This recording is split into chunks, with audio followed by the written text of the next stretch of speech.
So I want to talk about frequencies and how frequencies are connected to emotions or feelings that we have. And the two emotions or sensations or feelings I want to talk about today are fear and shame. Now, there's been a debate on which one is a lower frequency, and fear is a very low frequency. However, shame is an even lower frequency.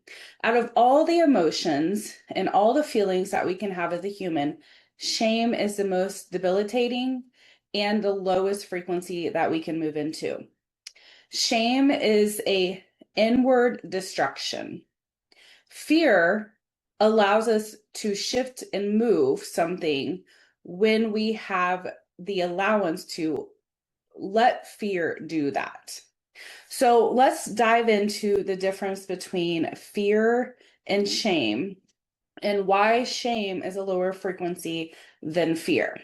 So if you think about shame, shame is something that is placed on us by ourselves or by society. Shaming can come in any type of way.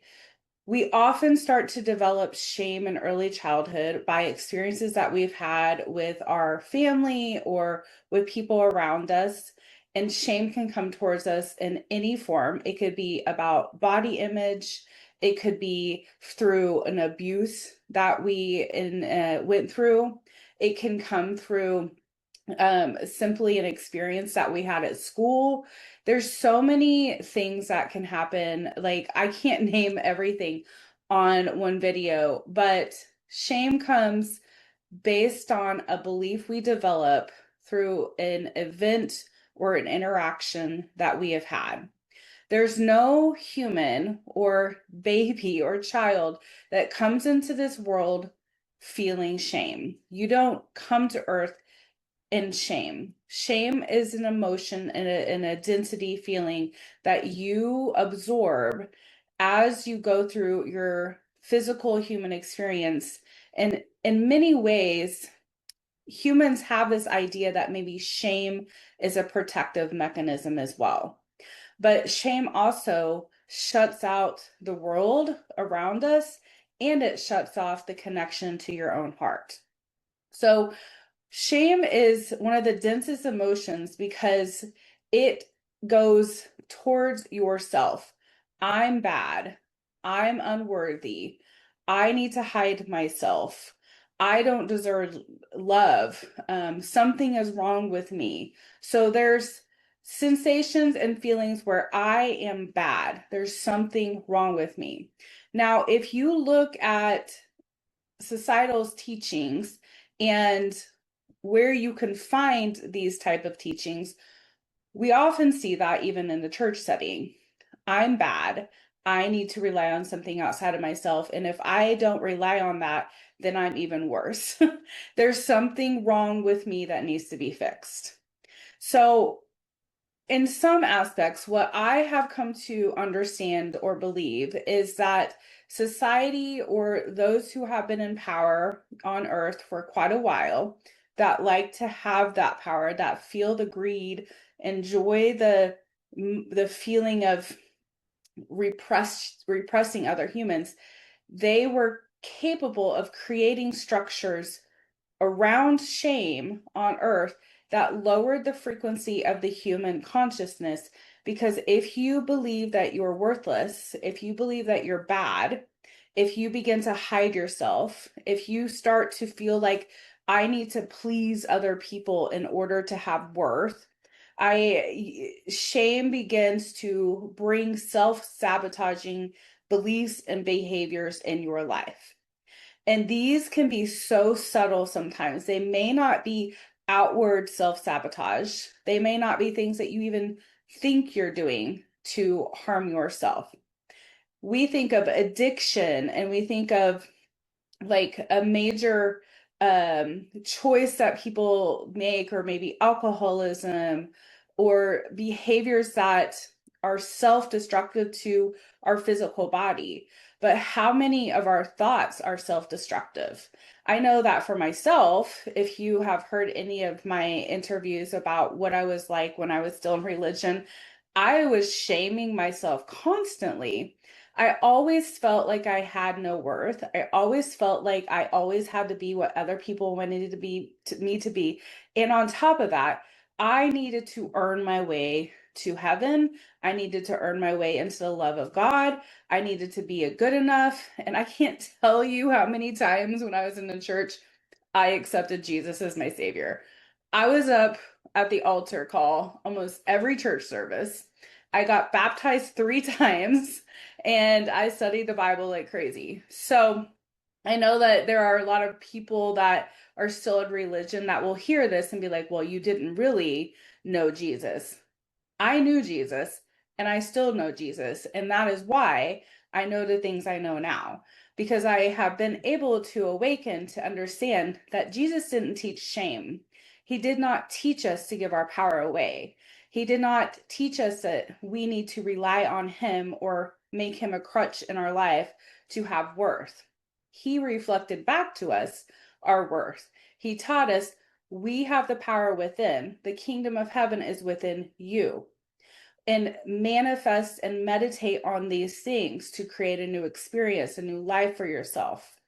You will do greater things than I.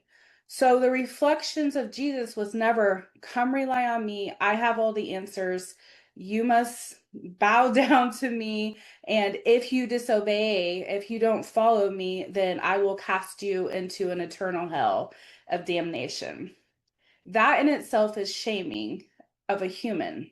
And when you begin to wake up to this experience and you begin to see it differently, you have to work through the layer of shame that you pulled onto yourself in order to heal that belief that you brought in. And it does take work to do this, to create an understanding of your own worth and your own power without allowing that shame to continue to creep in. And shame is so subtle that it shows up in such different experiences that you may not even know. You might be feeling great and you might be starting to use your gifts, or you might be stepping out in your power. You might be standing in your truth. You might be setting boundaries. You might be doing all kinds of the right things, but shame might creep its way in and try to get you to stop that, because shame in some way was that protective barrier that kept you safe. And if I keep myself in a low frequency of shame, then nothing else can hurt me.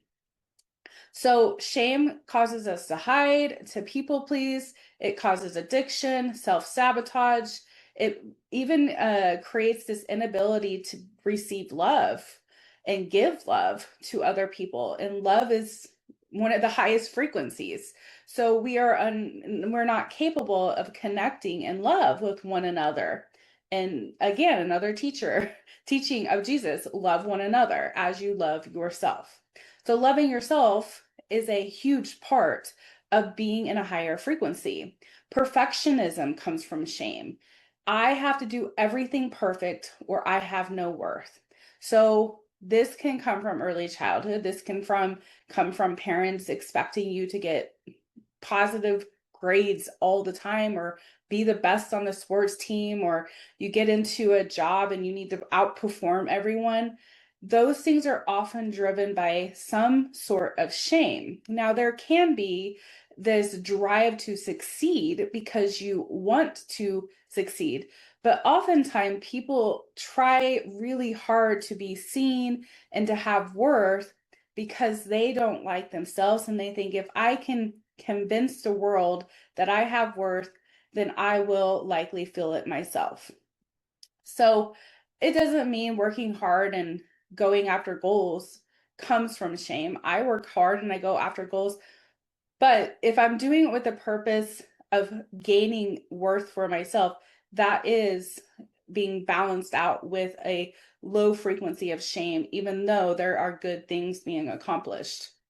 So be careful, because these things can creep in. Um, Spiritual disconnection. So shame can either fully disconnect you from your spiritual connection, or it can again bring you into that religious concept where you have to keep lowering yourself and belittling yourself in order to have worth, or to rely on something outside of you to give you your worth. And also, you give your power away when you're in shame. A lot of times when we get into a shame spiral, which basically is about like when I start to feel negative or I feel shame, I might just reminisce on that thing I'm feeling shame about. And before I know it, I'm spiraling out of alignment with my truth. And I'm going into a dark place where I'm debilitated. I don't have motivation. I don't have desire. I just think negative about myself all the time.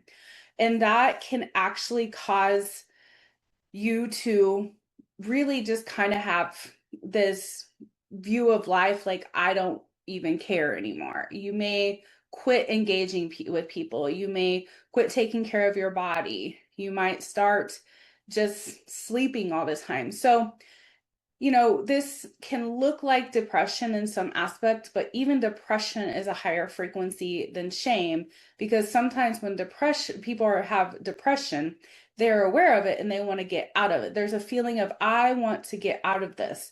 But shame often keeps us in this very stuck place and energy where we don't even desire to get out of it. That is why shame is a lower frequency vibration than fear is. So shame freezes you. It attacks your identity. It causes you to completely convince yourself that you have no worth in some form or capacity. So let's look at the difference between shame and fear. Fear now is something that is used to temporarily lower your frequency. So I can get fearful of anything. I could be, walking across the street and a car could be driving really fast to me and I can think, oh my gosh, they're not going to see me. So there's fear. And what's the fear do? It causes me to speed up and run across the street. So I'm actually reacting to an emotion that is keeping me safe. Fear gets me doing something that I need to do because I value my life in order to keep myself safe. Fear also attempts to protect us through using our intuition. Sometimes our intuition will pull up fear and be like, don't go that way, don't do that. And the fear is very temporary. You listen to it and you change your behavior. You react and you shift. So fear is a way that actually helps us to move or awaken in some capacity. Fear can be debilitating in some aspects based on where it's used, but most of us don't walk through our entire daily life fearful. We at some point can get through a day without having fear dictate every single choice that we make. There could be people like this, but fear doesn't keep you stuck on your couch all day thinking negative about yourself. That is shame. So fear actually can help us to awaken in many different ways to a higher frequency, because the fear is an attempt to get us moving towards something that is more aligned or more protective for us. So shame often causes you to be without worth or believe you have no worth. Fear can push you towards an action that you can see your worth. You're not self-rejecting yourself in fear. In shame, you are self-rejecting. So these two frequencies can be hard to understand, because when we look at society, we do see that fear is used to lower the vibration of humans. So I'm not saying that one is better than the other and we should we should choose fear over shame. We shouldn't choose either of them. Fear is also a vibration that pulls us out of self-trust. It pulls us out of this knowledge that we have power within, and it gives us this belief that I must rely on something outside of me to protect me. And that in itself is also a lower frequency, because when you shift into more of a understanding of who you are, what your worth is, the value that you hold, not in an egotistic way, but in a subtle, loving way for yourself that you can reflect out to the world.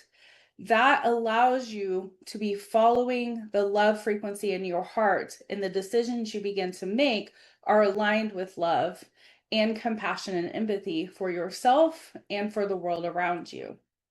So, as you begin to shift in your vibration, one of the things that you might discover that you're working through is these emotions or these fears or this shame that keeps you out of the vibration of love for yourself, love for other humans, love for all things, and then understanding that those things were taught to you, but they are not you. You are not shame and you are not fear. You, in your original form, are pure love. And when we come back to the pure love, we come back to the I am frequency, to the source energy, and then we move into a higher frequency where we understand that we are also everyone else around us. And if you look around and you see worth in everyone else, you have the same amount of worth as they do.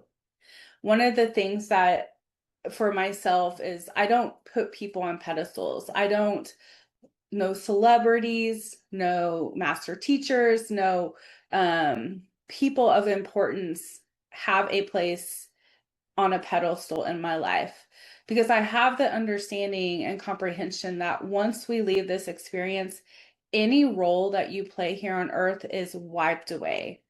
You do not have that role once you leave the human experience. I will honor roles. I will allow people to guide and lead that have a specific role, but I will not put them in a place of worship in my life where I give my power to them. Because if I begin to do that, I lower my worth and I see myself as someone that doesn't have as much value. And that is not true. One of the things that Wisdom Keepers continually says to me is, you are as valuable and worthy as you will ever be right now in this moment, even if you are in shame. Your worth does not lower or higher because it is the human experience that makes us think that it lowers and hires. We have worth that is eternal. There is no shifting that worth. We will always have equal worth among the universe. It is just the fact that we have forgotten that we came from a direct replica reflection of God, source energy itself, and that we hold the same internal power as that. And when we come back into that knowledge and understanding of ourselves, we stop giving our power away, we stop shaming ourselves, and we stop letting fear rule our emotions and behaviors and desires. Living in alignment takes work, but is possible. And I hope this gives you a little bit more of an insight on how the frequencies of emotions work and how you can work towards releasing those. If you are seeking help in this, you're more than welcome to schedule a session with me. Come join my Ascension membership to be a part of my weekly channeling sessions, or join my healer circle. If you are a woman looking for a group or a community to be a part of to help you to grow and to heal and come back into alignment, my healer circle is an amazing community. And we meet 3 times a month where we all help each other raise our frequency and vibration. So I hope this was helpful for you today. And I would love if you would interact, comment, like, share, whatever you feel led to do with this video. I wish you the best day, night, evening, whatever time it is for you. I send you all the universal love. Namaste.